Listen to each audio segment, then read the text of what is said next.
part of your What's diet. more satisfying, to coach a grand final team or to play in one? Strangely, I think coaching a grand final team is even better than playing in one. But they're the only games of footy. It's better to coach than play, is my view. And I know the answer to this question, but I want Burnso to hear it. Someone asked us in Radio Solutions, what number did Gary Ablett wear when he played for Hawthorn? Did you play with him, Lee?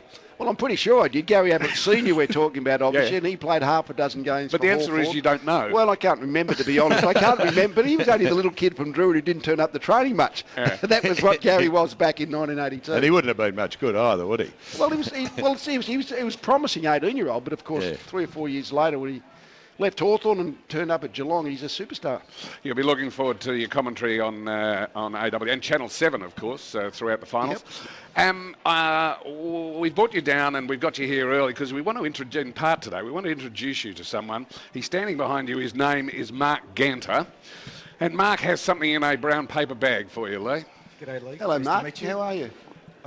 Tell us the story. Your dad was friends with a man called? Andy Angwin.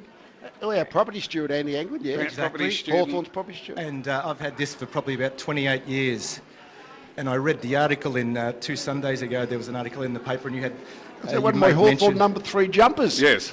Well, it's one yeah, of yours. There was an article that said Lee did not have any of his jumpers well, left. that's amazing. I had a number 32, which I wore in 1969, and I think that's at the Hawthorn Museum. But I just don't own a number 3 Hawthorn. Yeah, well, that's an jumper original. with the old HFC finance. So that would have been about the late 70s, which is Exactly. I've had, as I say, 28 years. So I don't think I'd fit it on now. That's the only part Mark and his dad would like to give it back to you so that you've got it's a for jumper. you to. Oh, well, that's a keep. magnificent gesture. Thank you very much. I know. Oh, well, thank you. My That's pleasure. incredible. Yeah, that does bring back some. Not that you saw your own number on the back of your jumper, No. Ross, but A bit like Travis but Cloke's the old tattoo. Hawthorn jumper. Yes, Exactly. grew up in the Hawthorn jumper. We'll have Just some. amazing. Look at it. It's a genuine yeah, article, and yes, your dad was friends with Andy Angwin, who was the property Exactly. Yeah, he was property friends with steward. him for quite a number of years. So, and as I say, I've had it for 28 years. So, Yeah. when I read the article, I thought best to give it back to Lee. So Lee, Oh, that's a magnificent gesture. Thank you so much. straight no to worries. the pool room. Yes.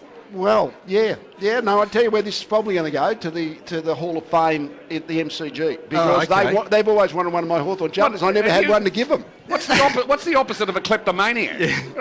A receiver.